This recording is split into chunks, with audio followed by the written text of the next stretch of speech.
풀뿌리 민주정치의 시작, 우리 지역 의원들과 이야기 나누는 시간입니다. 의회 인물 시작하도록 하겠습니다. 오늘은 우리 빛나도의 브로맨스죠. 강수훈 의원 그리고 이명노 의원과 함께 하겠습니다. 두 분 어서 오세요. 네, 안녕하세요. 크리스마스. 네, 다시 한번 해볼까요? 하나, 둘, 셋. 메리 크리스마스. 좋습니다. 자, 크리스마스 이브에 또 저희가 스튜디오를 살짝 꾸며봤는데 어떠신가요? 예쁘네요. 네. 왜 저희는 이런 거 안 줬어요? 아, 드리려고 하다가 네. 또 우리가 또 저만 돋보이고 싶었어요. 아, 좋습니다. 자, 첫 번째 주제부터 한번 이야기를 나눠보도록 하겠습니다. 역대 최초로 실시간 중계 방식으로 진행이 됐던 정부 부처 현장 업무 보고가 있었습니다. 두 분은 먼저 소감 어떻게 보셨나요? 역시 이재명 대통령답다. 이재명 이재명 대통령답게 실시간 업무 보고를 진행을 했다 이렇게 느꼈고요. 실은 말로는 쉽지만 현장에서는 업무 강도가 굉장히 높을 겁니다. 마치 배우가 리허설 없이 무대에 오르는 것과 같고 뭐 의사 선생님들께서 본인의 수술방을 공개하는 것과 네. 같은 강도일 건데 굉장히 착실히 준비가 잘 되어서 자신감 있는 네. 모습을 보여준 이재명 정부였다 이렇게 평가하고 싶습니다. 대본 없는 방송 같은 느낌인 그쵸. 거죠. 그래서 젠플릭스라는 말이 생겼잖아요. 새로운 밈이에요. 이걸 보고 젠플릭스라고 부르듯이 네. 정말 많은 사람들이 재밌게 즐겨볼 수 있었어요. 아, 우리나라가 이렇게 돌아가고 있구나. 그리고 공직자들은 이런 생각을 가지고 이런 말을 하고 있구나라는 걸 느꼈는데 그런 말도 최근에 막 나왔었죠. 그 국무회의도 생중계되는 시대다. 그러니 뭐 공직에 있는 일들을 이제 가감없이 시민들께 공개를 해야 된다. 이제는 또 대통령의 업무 보고도 생중계되는 시대다. 네. 그런 생각이 들었습니다. 그만큼 또 공직자분들을 네. 공무원분들은 조금 부담이 되시긴 하지만 시민의 입장에서는 국민 입장에서는 좀 알 수 있어서 더 좀 시원하게 좀 여겨지는 것도 같습니다. 네. 그렇다면 두 분은 이제 어느 부처의 업무 보고가 좀 인상적이었던 게 있으신가요? 저는 좀 잘했던 부처는 우리 산업통상부 그 김정관 장관 같은 경우에는 물론 에이펙에서의 좋은 성과도 있었지만 굉장히 인상적이었던 그 키워드가 가짜 일 줄이기. 그래서 김정관 장관께서는 경제 관료 출신인데 민간에 계시다가 다시 장관직으로 복귀한 상황인데요. 네. 현장에 있어 보니까 너무 불필요한 일들이 많이 진행된다는 겁니다. 그래서 상관이 퇴근하지 않으면 부하 직원들도 퇴근하지 않는다든가 혹은 또 메신저로 보고할 수 있는 것을 굳이 종이로 만들어서 맞아요. 예. 제출을 한다든가 이제 이런 것들을 줄이는 가짜일 신고센터 TF로 만들어서 적용을 하겠다고 했고 대통령께서 그걸 즉석에서 들으시고 이 효과를 뭐 확인하기 전에 뭐 대통령실에도 먼저 적용해봐라라고 하는 직접적인 지시를 내릴 정도로 굉장히 저는 제가 봐도 어떤 현장에서 도입하고 싶은 그런 제도였다고 생각합니다. 맞아요. 귀에 좀 싹 꽂히더라고요. 네. 어떠셨나요, 명노 의원? 저는 두 곳인데 한 곳은 공정위, 여기는 효능감이었어요. 공정위에서 생리대 값이 요새 비싸다더라라고 이야기를 하니까 생리대 값을 시중에 있는 전수조사를 바로 들어간 걸 보고 아, 이 일이 이렇게 이루어질 수 있구나라는 걸 한 가지를 시민들께 느끼게 했던 것 같고 제가 인상 깊었던 건 농림부에서 그 식량국장이죠. 변상문 식량국장. 지금 이분도 별명이 생겼어요. 콩 GPT라고. 콩에 대해서 찌르면 다 나온다고. 네. 그래서 콩 판매량, 생산량, 그리고 GMO 콩 뭐 이런 것들을 가공하는 양 이런 것들을 답변을 하는 걸 보면서 우리가 어쩌면 맹목적으로 불신을 하고 있었던 공직 사회에 대해서 아 이렇게 열심히 하고 전문성을 가지고 자기 일에 책임감을 가지고 있는 사람들이 있구나라는 걸 국민들께 신뢰를 주지 않았나 맞아요. 싶어요. 예. 그런 부분들이 이번에 했던 그 현장 업무 보고에 대한 어떤 득이었던 네. 부분이라면 좀 아쉬웠던 부분도 있으셨나요? 저는 인천공항공사 같은 경우에는 매우 아쉬웠어요. 그러니까 네.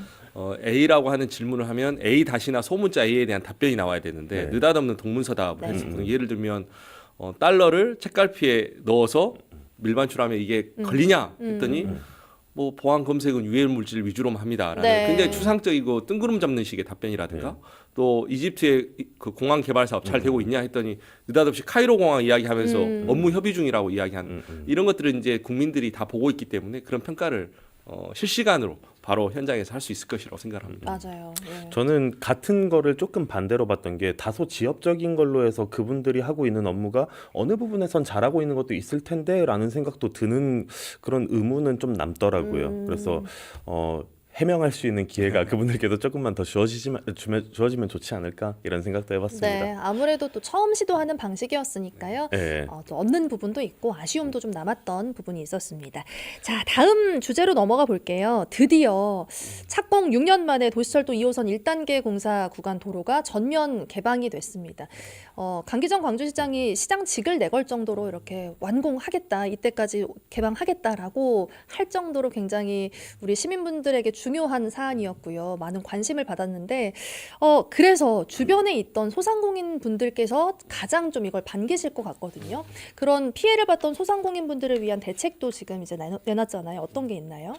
일단은 행정동 23개 동이 걸쳐 있습니다. 네. 그래서 이제 그쪽 지역을 인근으로 한 뭐 5가지 소상공인 지원책 약 119억 원을 투입하겠다고 했는데요. 첫 번째는 내년에 1월 달과 2월 달에 그 상생 카드 할인율 기존의 10%에 더해서 추가로 10% 최대 20%를 적용해서 지원하는 것, 이게 첫 번째고요. 두 번째는 내년에 소상공인 특례 보증 네. 2천억 중에서 500억 원을 그 공사 구간이었던 행정동 23곳 이곳에 먼저 우선 지원하겠다 이런 네. 발표를 했었고요. 또 소비 촉진 캠페인이라든가 또 개인 컨설팅, 또 인건비 지원 이와 같은 지원을 하겠다는 발표가 있었습니다.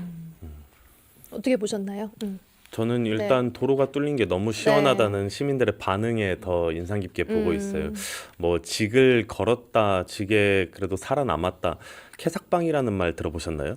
예? 캐릭터 삭제빵이라는 네, 아, 예. 이것도 밈이 생겼어요. 아. 강기정 시장 캐삭빵, 네. 자기 직을 걸고 이 게임 캐릭터로 봤을 때 캐릭터를 삭제를 걸고 하는 거죠. 네. 근데 그걸 성공했다 이런 이야기들을 하면서 도로를 달리면서 좀 개운해하는 모습, 그리고 그동안 불편을 겪었던 것들을 좀 해소하는 그런 모습 보면서 참 훈훈한 시간을 보내기도 했습니다. 아무쪼록 앞으로 이제 네. 또 안전하게 공사가 진행이 돼서 좀 느리게 좀 진행이 됐지만 예. 안전하게 우리가 오래 쓸 수 있는 지하철 공사로 이어졌으면 좋겠습니다. 그리고 또 이번에는 우리가 이명노 의원과 관련된 이야기를 좀 다뤄봐야 될 것 같습니다. 네. 다소 좀 무거운 사안이고요. 많은 분들이 뉴스로 접하셨겠지만 광주시당이 시의원 선거구 20곳 가운데 4곳을 여성 경쟁 선거구로 지정을 했습니다. 여기에 포함된 곳이 남구 제2선거구, 서구 제3선거구, 그리고 북구 3선거구, 광산구 5선거구 이렇게 4곳인데요. 이 중에 한 곳인 서구 3선거구가 우리 이명노 의원의 지역구잖아요. 네. 먼저 이걸 좀 짚어볼게요. 예. 뭐가 문제인 건가요? 납득 가능할 만한 네. 이유가 전혀 없어요. 이유가 그러니까 없다. 지난주 토요일 예. 저녁쯤에 갑자기 언론 보도를 통해서 발표가 됐어요. 발표도 아니죠. 그냥 퍼졌죠. 그렇게 4곳이 지정이 됐다라고 하는데 선출직 평가도 아직 이루어지지 않았습니다. 네. 그리고 여성특구를 만든다는 취지 자체는 좋지만 그걸 만들 때 어떤 합리적인 원칙과 기준을 가지고 그리고 납득 가능할 명분을 가지고 지정을 했는지에 대해서는 사실 전 납득하기가 어려웠어요. 네. 그리고 아무런 이유도 없었기 때문에 이걸 유추해서 판단해보고 그리고 충분히 이해를 해봤을 때 이건 뭔가 이유가 없고 그리고 또 원칙이라고 기계적 원칙이라고 주장은 합니다. 이게 돌아가면서 지역구를 한다고 하는데 그것도 오류가 있어요. 네. 그 기계적 원칙에도 제 지역구가 아니라 옆 지역구가 됐어야 맞는 상황이고 그리고 다른 지정된 선거구는 전혀 또 근거가 없는 상황입니다. 이런 걸 보았을 때 지난 총선에서 총선 경선에서 본인의 국회의원 본인의 그 캠프에서 선거를 돕지 않았다는 것에 대한 보복성 컷오프를 지금 여성특구를 빙자해서 예. 자행을 한 게 아닌가라고 충분히 주장할 만하고 그래서 그날 곧장 기자회견을 했습니다. 맞아요. 예. 정리를 조금 해보자면 일단 여성 경쟁 선거구라는 게 여성 후보들만 이제 출마를 할 수 있고 네. 그래서 여성 후보들 간의 경쟁을 하기 때문에 사실 이 의원 같은 경우에는 네. 출마 기회조차 이제 없어지는 없어지는 거잖아요. 거죠. 그렇죠? 예. 그렇다면 문제가 되고 있는 게 결정이 공정했느냐, 네. 절차가 납득 가능하느냐라는 부분일 텐데 그렇지 않다라는 말씀이신 거죠. 그렇죠. 그 절차도 일단은 밀실 회의로 진행을 했었고요. 그 안에서 반박을 하는 분들의 의견이 충분히 있었지만 누가 투표를 하는지가 보이는 거수 투표로 해서 결정을 했다고 합니다. 그리고 일단은 당장 지역 주민들의 대리인인 현역 의원들에게 어떤 소명과 또 상담이나 뭐 이런 논의를 할 수 있는 그런 기회조차도 주어지지 않은 상태에서 저는 다음 선거를 출마를 할 수가 없게 돼 버린 거죠. 예, 여기에 대해서는 당연히 반박을 할 수밖에 없었고 예. 그리고 이 부분을 중앙당 최고위원회에서도 알아달라. 네. 그리고 최고위원회에서 좀 중재를 해달라라고 서울에 다녀오셨잖아요. 서울에 바로 예. 다녀왔습니다. 서울에 가서는 뭐 어떤 이야기를 나누셨나요? 이미 지역에서 기자회견을 하고 나니까 그 네. 이슈가 중앙당 최고위원회와 그리고 그 민주당 그 당사로도 전부 다 전파가 돼 있던 상황이었어요. 네. 그래서 이미 인지를 하고 있었고, 그게 이명노 의원 지역구였냐고. 사실 납득이 안 된다. 그리고 지금 지정할 시기도 아닌데 왜 그렇게 무리해서 지정을 했는지 잘 모르겠다. 이런 반응들이 있었죠. 그래서 성과라면 그날 최고위원회의 안건으로 상정되는 건 일단 막았습니다. 근데 최고위원회에서는 이거는 광주시당의 사무니까 시당에서 알아서 해결하시라라고 회신을 했죠. 네. 그걸 받은 민주당 광주시당은 어제 아침이었죠. 예. 어제 아침에 지금 지정한 대로 강행을 하겠다라는 발표를 한 겁니다. 그 근거로는 어떤 이야기를 들던가요? 역시 기계적 원칙이었어요. 지역구를 돌아가면서 한다. 근데 그 지역구를 돌아간다면서 하기에는 이미 다른 세 지역구가 그 원칙에 다 어긋납니다. 네. 그런데 지금 다른 세 지역구 같은 경우에는 한 곳은 여성 의원님 지역구, 그리고 또 두 곳은 구청장 출마를 준비하시니까 현역이 공석이 되는 지역구인데 제 지역구만 유일하게 서구 3선거구만 여성 특구가 된 거죠. 참 아득하고 예. 황당한 상황입니다. 예. 동료 의원으로서 네. 또 강수원 의원도 SNS에 글을 올리셨잖아요. 네. 어떻게 이 사안을 보고 계신가요? 사실 이명노 의원은 지난 지방선거 때 최연소 광주시의원으로 굉장히 주목받으면서 정치 신인으로서 전국에 알려진 인물이고요. 또 지난 의정 활동을 보면 제가 곁에서 봤지만 매우 성실하고 유능하게 의정 활동을 해왔습니다. 네. 그런데 이 상황을 곁에서 지켜보니까 너무 애잔하더라고요. 그래서 제가 할 수 있는 방법이 무엇일까 고민하다가 이제 제 SNS에 이제 글을 올린 것이고 김대중 대통령께서 담벼락에 욕이라도 하라고 하지 않았습니까? 이제 그런 마음으로 했고 또 잘 됐을 때 곁에 있으면 동료지만 힘들 때 곁에 있는 것이 동지라고 생각을 합니다. 그래서 저의 그 SNS에서 표현은 네. 이명노 의원이 힘내라 그리고 네. 곁에 우군들이 많이 있다는 것을 좀 증명해보고 싶은 네. 그런 취지였습니다. 네. 그리고 이게 또 개인의 문제로 볼 수 있는 게 아닌 거잖아요. 그렇죠. 사실 이게 문제가 되는 게 지금 앞서 말한 것처럼 뭔가 과정이라든지 네. 어떤 공정성이 없었다 이런 부분도 있고 그리고 지금 많은 의견들이 나오고 있는 게 뭐 지역이나 학계에서도 굉장히 폭력적인 결정이다 이렇게 비판을 하더라고요. 그렇습니다. 당장 이번 민주당의 당권을 잡고 있는 정청래 대표가 전당대회 때부터 공언을 했던 게 억울한 컷오프를 없애겠다고 네. 했어요. 이 컷오프라 하면 경선 기회를 박탈하는 거거든요. 근데 억울한 컷오프가 없겠다고 했던 정청래 대표의 그 목표에 절대적으로 반하는 현역을 여성 특구로 만들어서 출마를 못하게 만드는 그런 일이 일어난 거죠. 또 그리고 정치 보복으로 해서 누구도 희생돼서는 안 되겠지만 그 정치 보복이라는 것도 이루어져서는 안 되겠지만 네.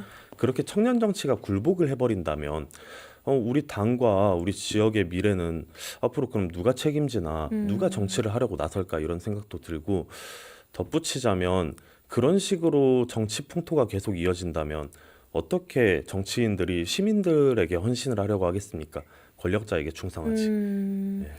맞습니다. 의무 공천 규정 때문에 이제 여성 특구라든지 청년 특구를 네. 지정을 하는 걸로 알고 있는데 그런데도 청년 특구가 지정된 건 없잖아요. 없어졌어요. 예. 오히려 청년 특구는 같은 당원의 그 다음 조항으로 바로 들어가 있는 똑같은 규정인데 청년 특구는 이번에 없어져 버리고 여성 특구는 다시 그대로 진행을 한다는 거죠. 그것도 청년 현역의 지역구를 예. 여성 특구로 바꿔가면서까지. 그래서 이 지역구에 출마를 준비하시는 분이 있다는 걸 공공연히 알고 있습니다. 그리고 그분이 지난 총선에서 현역 국회의원을 도왔던 분인 것도 알고 있고요. 그래서 자기 사람 챙기기 그리고 정적 제거용 이런 식으로 지금 공천을 하고 있는 현실을 반드시 바로 잡아야 된다는 생각으로 지금 지치지 않고 끝까지 투쟁에 나서려고 합니다. 앞으로의 계획은 어떠신가요?